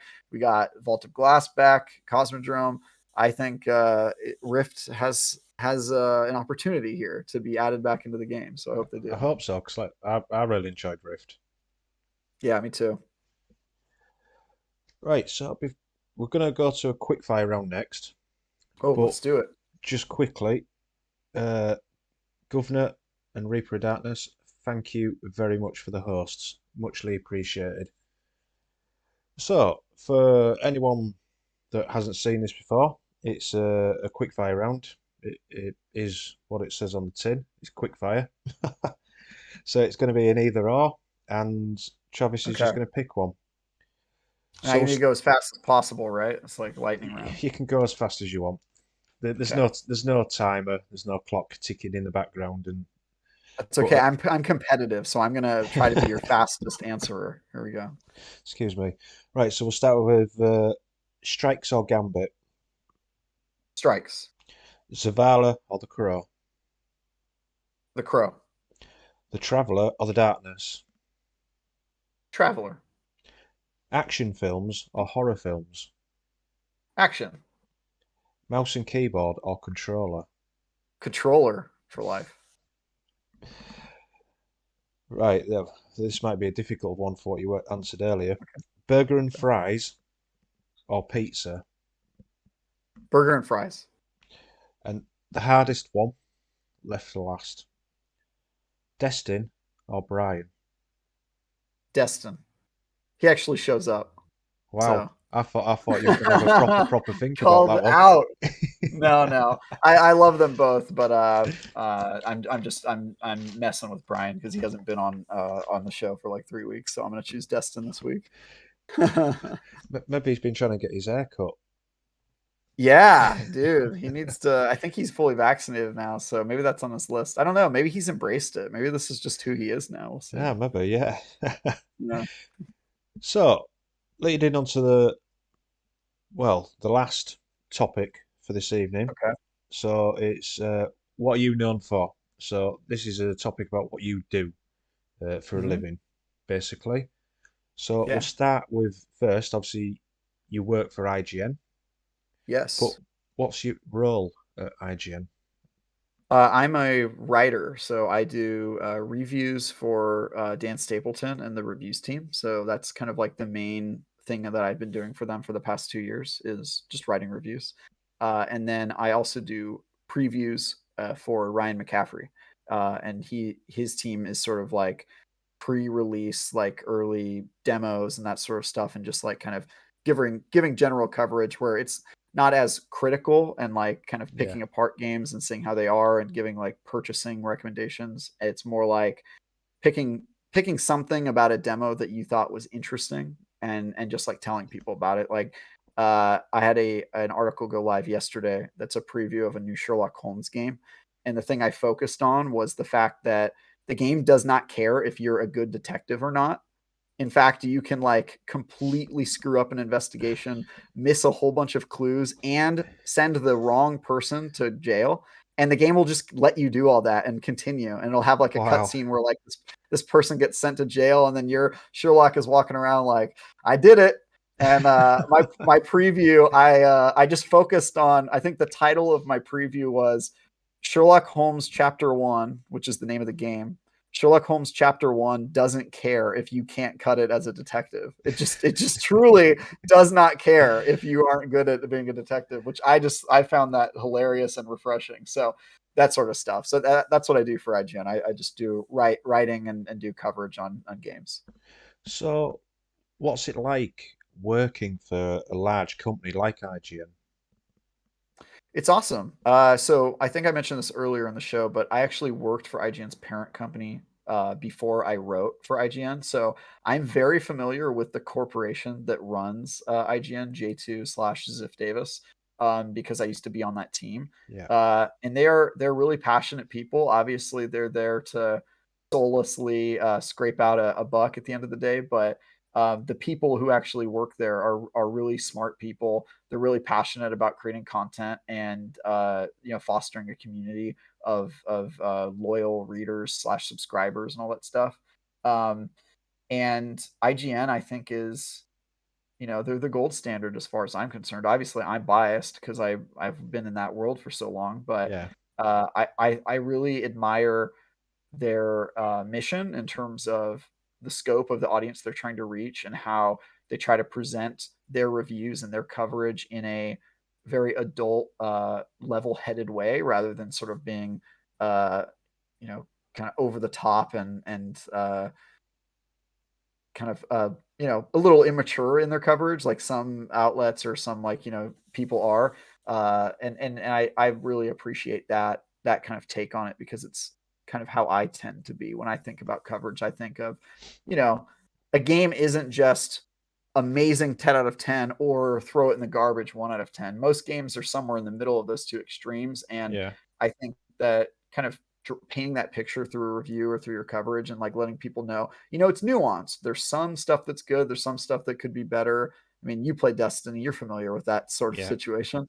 And I think that kind of driving that conversation and making it clear that things aren't as black and white as good, this game good, this game bad, I think is really important. And I think we play an important role in doing that as the largest uh, gaming journalism outlet in the world. That's kind of the role that we play. And so I'm honestly honored and humbled to be a part of it, even just getting to do the work that I do for it, just because it's uh, exciting, informative, passionate work with some of the smartest people in the industry. And yeah, I've learned a ton just in the short time since I transitioned for working for their parent company to working for IGN. In that short 2 years, I've learned a ton and feel like it's making me a better writer and more informed on kind of what we're doing here. So it's been awesome. yeah. Do so when you're writing a review Yeah. for any game, and just for example, it's for a big company's bringing it out, so it could be EA or Activision or. Mhm. Do you feel any pressure if you're with reviewing that game because it's coming from a huge global company, or do you just block all that out and it's just a game and Yeah. you go in with a set way of how you look at Yeah. it? Yeah, I don't feel any pressure at all. And actually, it's sort of the opposite of what you might think. When it's a bigger company, I feel way less pressure because if you have to write a bad review of an indie game, it's sort of heartbreaking because it's a small team that's super passionate and they put their soul and maybe their entire company is writing on it. Yeah, And if you have to write a bad review about that, that is, in my opinion, way harder to do. And I've had to do that before, and it's unfortunate when it happens, but. Uh, and then also their fan bases tend to be way more like fierce over indie games. Like if they have a small group of people who really care about that game, they will be its most loyal defenders. And if yeah, you're telling that group of people, hey, the game is bad, you haven't played it yet, I have, it's bad, they tend to really overreact and get upset at you when you do that. So I don't feel any pressure, especially from larger companies, just because it's not going to be the end of their company if I write one bad review or a middling review about their game. And also, the editors, the editorial side of IGN is so separated from the sales side that it really is church and state.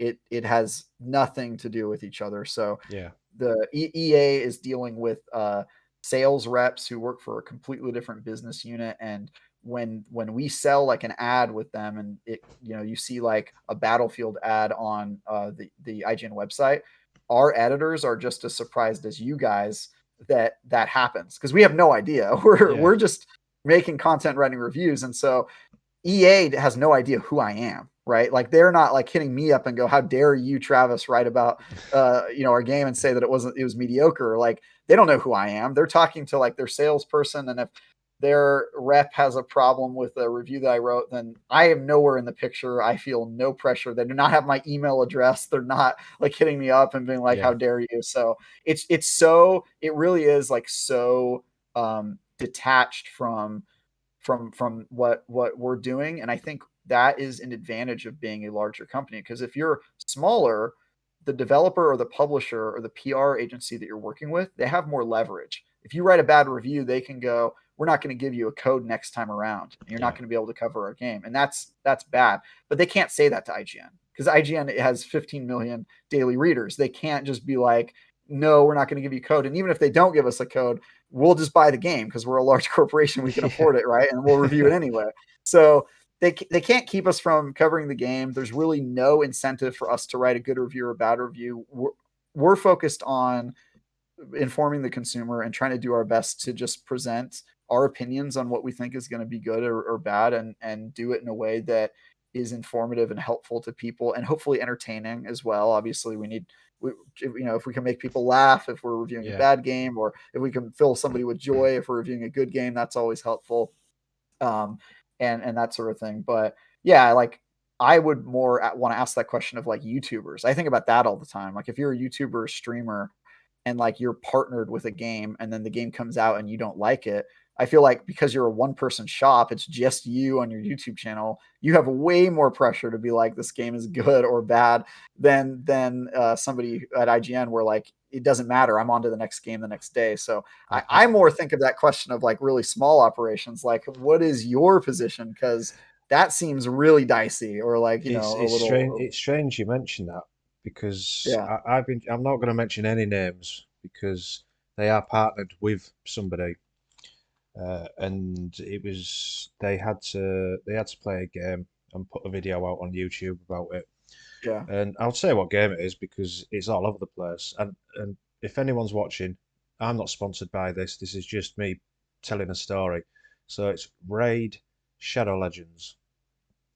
It's like a mobile type game, a Yeah, turn-based game. It's all over the place. Whenever you go on YouTube, nine times yeah. out of ten, the advert that comes on before the video is that. And they said they started playing it a bit first so they could get used to how it.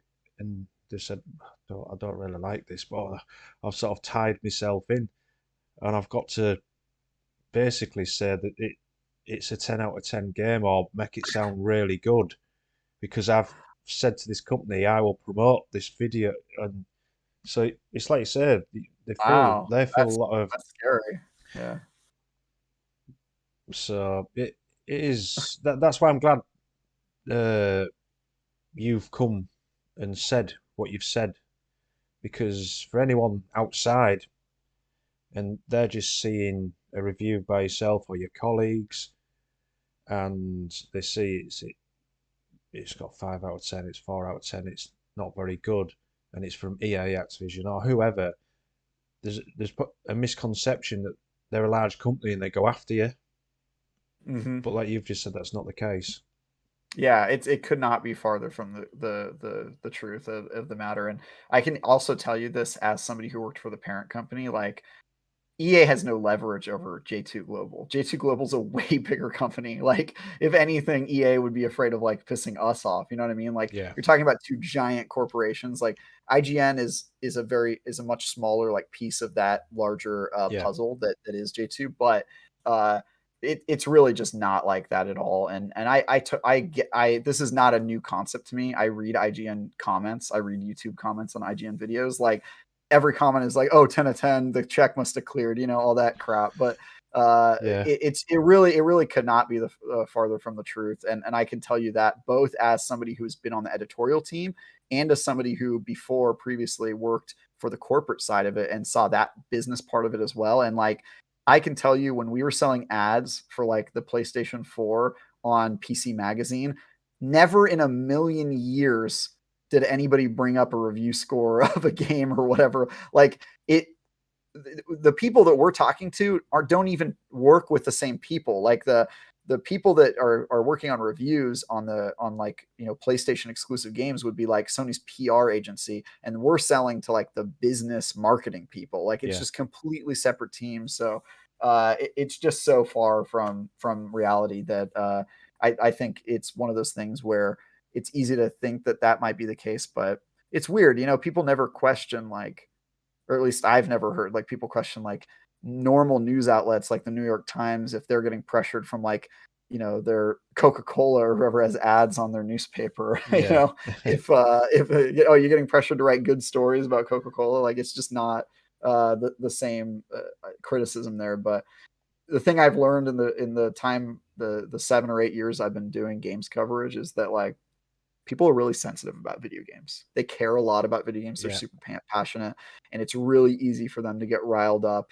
I've received death threats for reviews I've written. Lots of people at IGN have. It's extremely common, and so common that there's a process for when you receive a death threat at the Wow. company. So that's just the world that we live in the age of the internet, and anonymous sort of world where you can say anything you want and not worry about the consequences. And I think the fact that video games are such a sensitive touchstone in our culture leads to that sort of stuff pretty often. So So, let's get on to Fire Team chat. So, yeah. this is obviously not, well, I was going to say a job. It's a Mhm. love, which is why you're involved with it. Now, I have rewritten some of this, obviously, since you agreed to come on to join me to the announcement a week ago. Was it a week It ago? was about a week ago. Yeah. A week ago. So, for anyone that doesn't know, Fire Team Chat is, well, it was a weekly Destiny show starring Travis, Destin, and Brian. It covered the news, what was going on, all that type of stuff. And it was coming up to, which is tomorrow, the Tomorrow is our 300th 300th episode. episode. Yeah. Uh, and for me, it's bittersweet. I'll probably obviously let you explain a bit more because we've chatted off camera, and I've obviously said it's one of my favourite weekly shows, and it's gonna be no more. But Yeah. on on that bombshell to start that topic, uh, we'll get to that bit last. Yeah. But so what's it been like making Fire Team Chat? Yeah, it's been really like the honor of my life. Like we talked about this before we were recording, but I was just like you. I was a Fire Team Chat like listener every week for 5 years, I think, or something like that, before I was ever on an episode of the show. And then once I was on an episode of the show, I think I was on every episode after. So it was just a total coincidence, sort of right place, right time. I happened to start writing for IGN and wrote the Shadowkeep review right around the time there was an opening to be on Fireteam Chat because a few old cast members got other jobs. So that was just like a beautiful coincidence for me, and I've loved it. Destin is the heart and soul of that show, which is sort of the reason that it's going away because he doesn't have time to do it anymore, right? But he's been a great friend of mine for years, and now since I've been on Fireteam Chat, he's been a mentor to me on production and creating a show and hosting and all the stuff that he does, that a million little things that people don't see Yeah, behind the scenes. And he's sort of shown me the ropes and taught me to do that as I, hosted a few episodes while he was out becoming a father. Um, and it's just been great, man. I love talking about Destiny. I've been talking about it for years, way before I was on Fireteam Chat. In fact, I've been talking about it with the Fireteam Chat crew for years because I worked in the same office for them for so long before I was writing for IGN. And I would talk to the Fireteam Chat crew. There would be like a little huddle, a group of yeah, people talking, and it was like CJ and Sean and Fran and Destin, and they were just talking about the game in like the kitchen of the IGN office. And I would always, every time I saw them, become a part of that conversation. And none of us ever suspected that I eventually would be on the show with them, but it was one of those things where I always felt super honored to talk to those guys because they played it and they talked about it all the time and they breathed Destiny. One of them even went to go work for Bungie to help build Destiny. CJ. CJ, yeah, CJ, who's also a friend of mine. Actually, he and I had a like 2 hour long phone conversation last night. He's just a really good guy, and yeah, they're just really passionate, awesome people, and getting to kind of share my perspective and make jokes and just hang out with Destin and meet Lance Reddick, the Zavala voice actor. We did that episode. That Yeah, was amazing. So I just feel really honored to have been a part of that, and super, not anything I ever thought would happen when I was listening to that show all those years. But it's been surreal being on the show, especially that first episode. I could not believe it was happening. I was so nervous. Uh, and now being here for the 300th episode and kind of segueing into it no longer being a weekly news show and sort of being something else is going to be also an interesting adventure.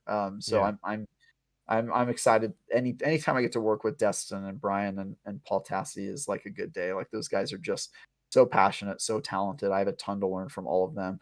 And they're also just like fun to hang out with. They're just cool guys. Like even if we're not recording the show, we're just like shooting the shit like together yeah. before or whatever. Like it's always a fun time with them. They're very funny guys. So So, well, you answered my next question because yeah, my next question was, what's it like working with Destin and Brian?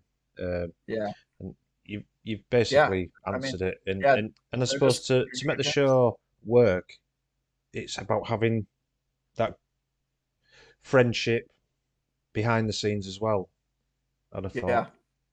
Yeah, yeah, that's absolutely right. And I think that's one of the things that I think has been hard as we've gone fully virtual is keeping that sort of camaraderie alive because used to be, you gather in a studio and you're like setting up lights and camera equipment and you're huddling around this like little desk with like all these props in the background and it's sort of a bizarre experience and it kind of gets you into a silly mood before the show starts rolling Yeah, and it's kind of hard to like hop out of a business meeting and then log onto a different Discord video channel and then just start recording a show. That's really challenging to make that transition and have like that organic chemistry over video chat can be really tough sometimes. But if you watch older episodes with like Fran and Steve and them all hanging out together, that energy of like everybody just like hanging out and like being buddies, it's happening organically because the office at IGN was just like a great place to hang out and everybody spent all their time there and we would you know, just hang out and yeah. then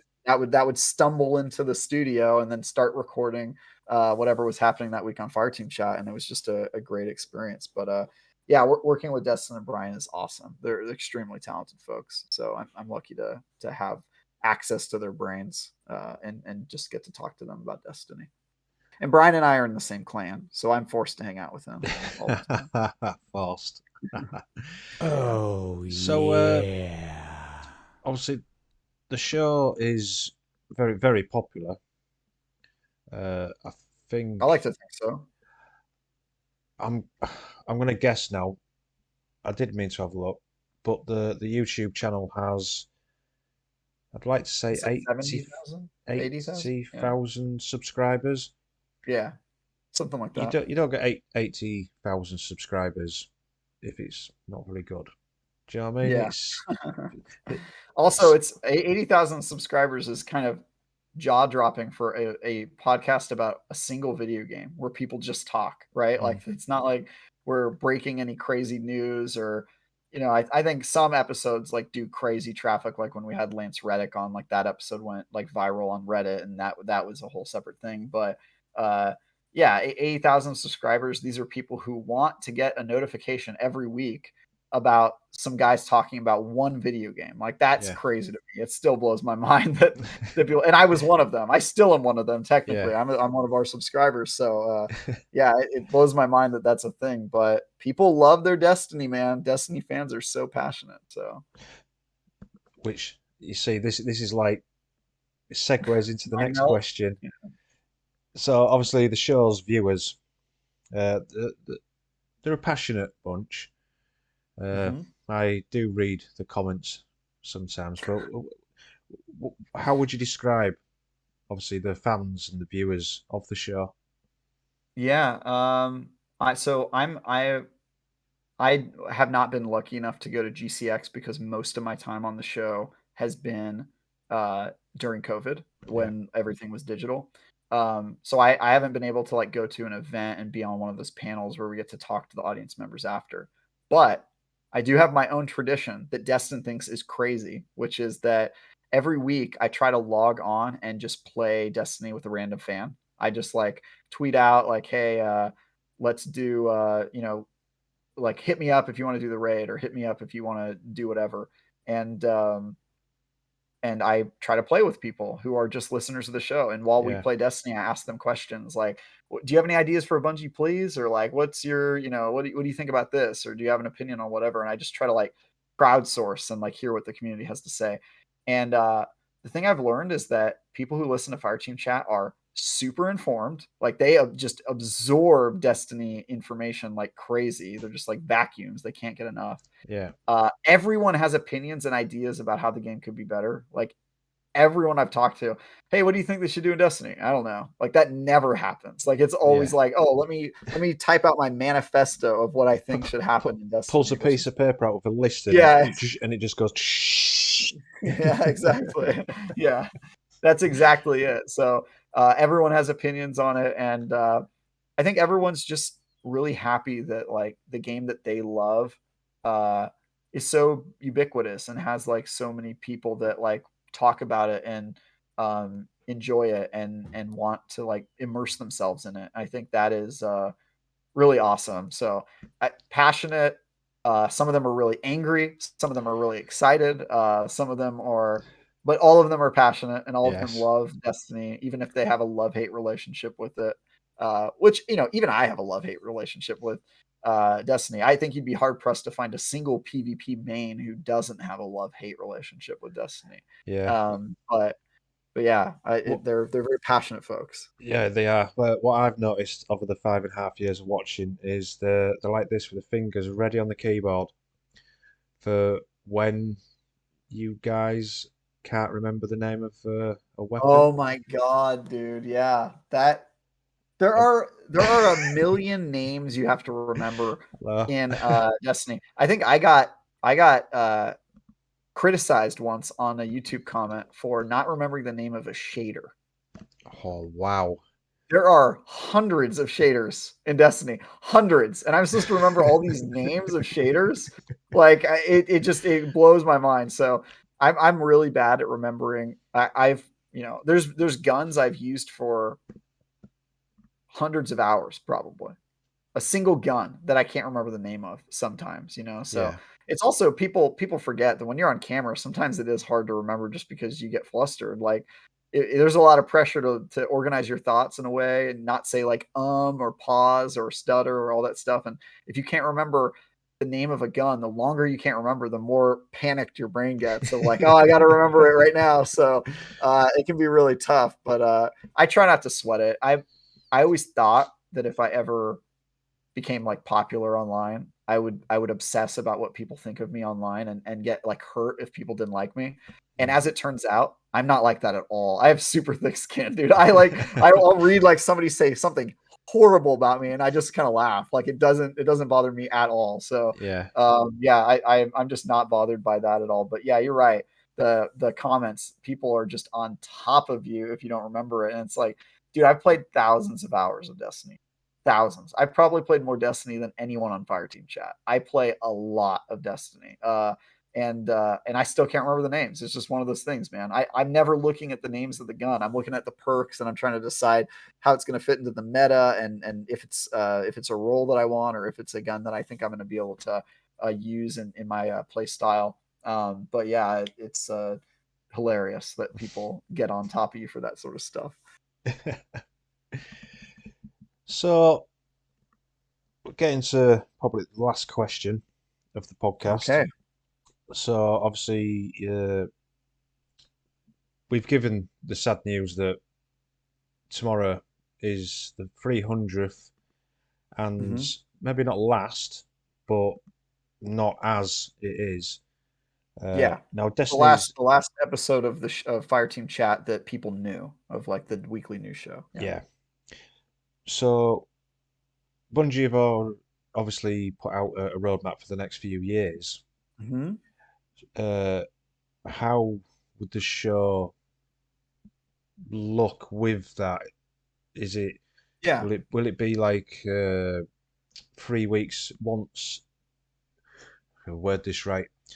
Once a new season comes out, a show will be 3 weeks later. Once the you can Yeah. get through it, or is it just for major stuff and it'll be just random?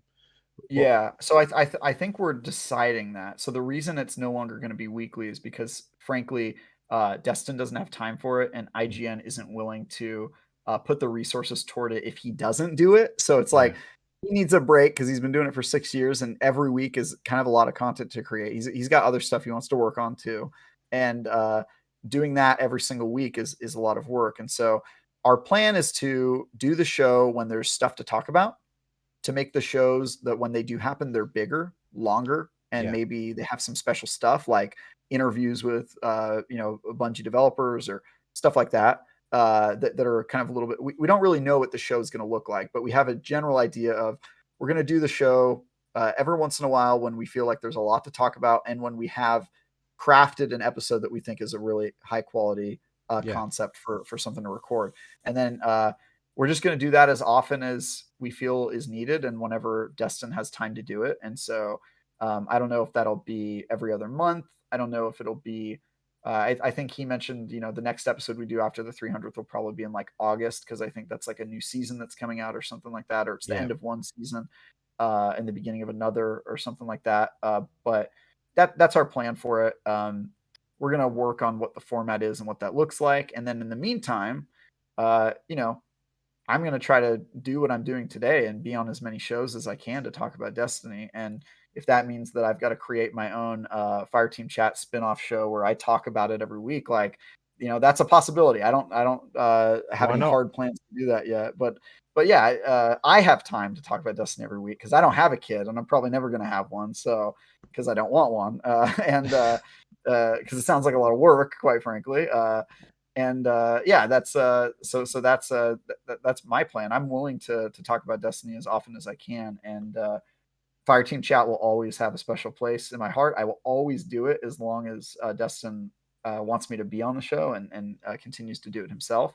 But yeah, I'm looking forward to figuring out what it looks like, because it is kind of a bittersweet feeling that the Fireteam Chat we've known for all these years is going away and that we won't have episodes as often. Yeah, But on the other hand, I'm actually pretty excited about figuring out what Fireteam Chat's going to become, and figuring out like how big we can make these episodes, and how we can kind of change the formula and the format, since now it's not a weekly news show. What does the Fireteam Chat show look like, and that sort of stuff. So yeah. I'm excited, man. I think it's going to be cool. And not seeing or talking to Destin or Brian after like a couple weeks rather than every week could have some interesting dynamics too. Just like figuring out what everybody's up to, and seeing all their reactions to stuff on Twitter, and then getting a chance to confront them about it all at once Yeah. every month. I think is gonna be cool. So I'm personally excited to see how we transform Fireteam Chat into whatever it ends up becoming. So Well, maybe get a little raid team. You meet up once a week or once every 2 weeks and just go in the raid and yeah, chat and have a laugh. That's yeah, one way that'd of be cool. keeping you together and Yeah. socializing. And Yeah, well, I know we'll socialize. Like I work with Destin when I do coverage, and Brian is involved in like video edits. Like sometimes he edits videos that I do for reviews and stuff like that. So, and then Destin's also just like a personal friend of mine. Like yeah. he and his wife and his baby kid are coming over to have dinner at my house next week. So like I'll Oh, very always, nice. I'll always have him as like a friend in my life. So even though he's moving to LA, which makes me very sad. Uh, but yeah, we're I'm not so worried about that part of it. Like I know Brian and Dustin and I will always be friends, and even if we don't have an episode for a couple months, as soon as we talk, it'll be like we never skipped a day. Because it Yeah. was like that when COVID started. When COVID started, we didn't do Fireteam Chat for a while just because everybody was figuring out what the What heck was was going on? happening, right? Yeah. Yeah, and then once we figured out that we were going to be stuck at our homes for a while, we started doing episodes, and it was literally like we didn't skip a beat. Like we still had the chemistry, and everybody was joking with each other, and it was a lot of fun. So Yeah. even people I've never met in person, like Paul Tassi, I've never met the guy. I've only just done like 50 shows with him. So uh, yeah, fun times. Yeah. Well, speaking of Paul, I enjoy watching and reading the stuff he does for, is it Forbes? For Forbes. Forbes? Yeah, yeah, Yeah, yeah. He's he crazy has some prolific. interesting takes on stuff.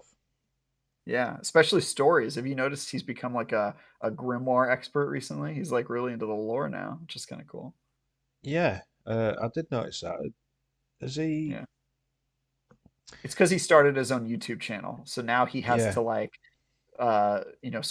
crawl through Destiny lore to kind of come up with like content and ideas and make sure he knows what he's talking about. So I remember when I joined Fireteam Chat, compared to Destin and Brian, I was like the lore expert because I've read like all of the Grimoire anthologies, and I tend to like try to like Google and do Reddit research on what's happening in the story.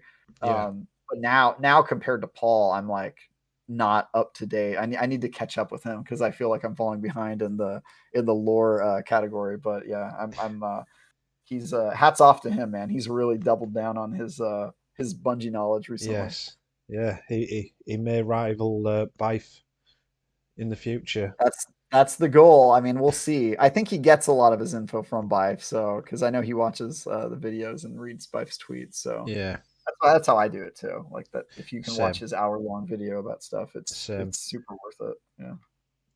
Right, well, we've got to the end of the podcast. So, Flew by.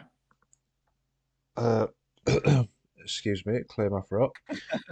Uh, First off, I'd like to thank you so much for joining me this evening or this afternoon, whatever time or wherever we are in the world.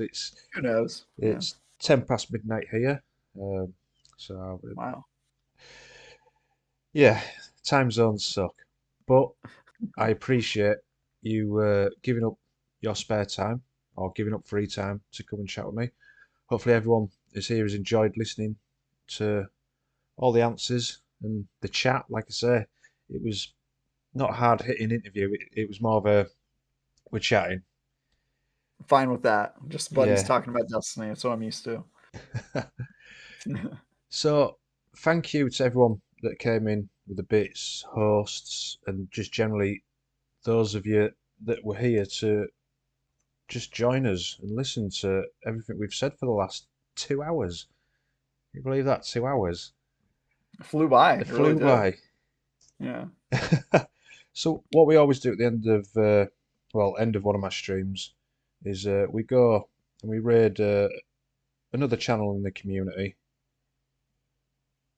and we go show some love and support for them if I can get it to work. And you see, this is where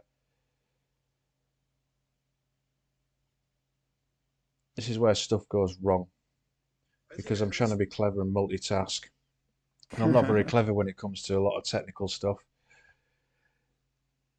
So, what there is in chat, there's a raid command which my mods are putting in. What we like to do is we Mhm. copy and paste that, and when we head across to the other channel, we just spam their chat with that command. It's a bit of daft fun, but it's always good.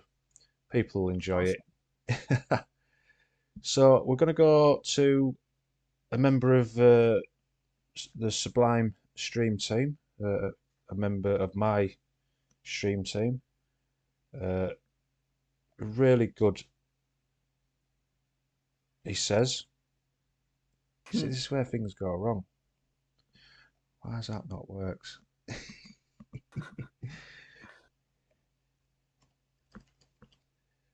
Right, let's click on that, do that,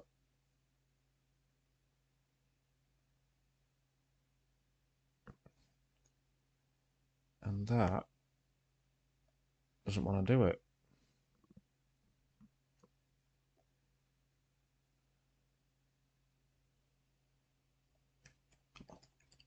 Apologies, chat, and everyone that is here.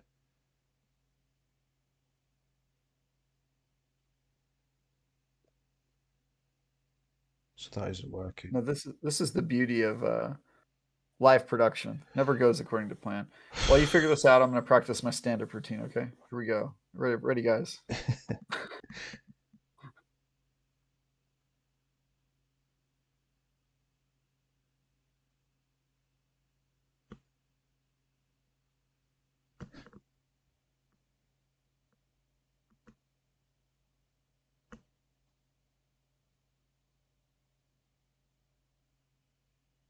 Anyway, while he's looking at his raid, guys, don't forget to tune into Fireteam Chat.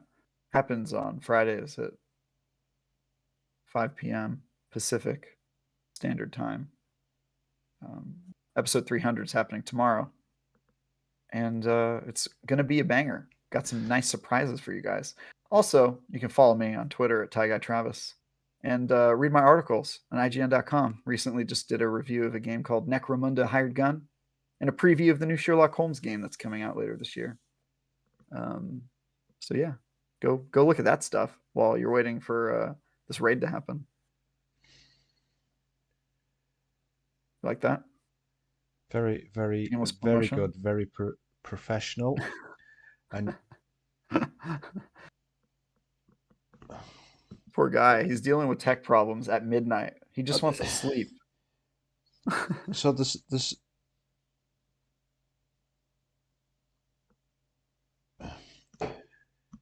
so there's some not working. For some reason, the raid command is just coming up with error each time you I hate that. click on it. It's really weird. I don't know why it's doing it.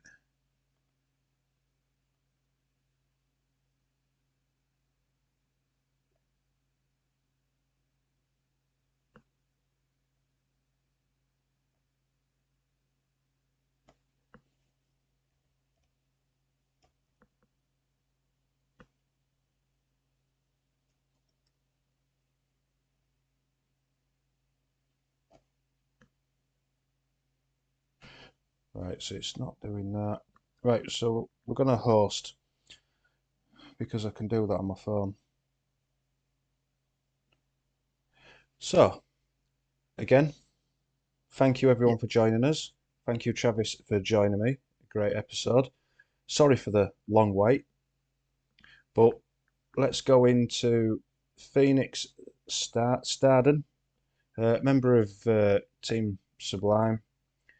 Show him some love like you all show me, and I will catch you all when will I be back? Tomorrow. Charles Osiris, no stasis. Yes. So, good night, everyone. Take care, stay safe, and I'll see you tomorrow.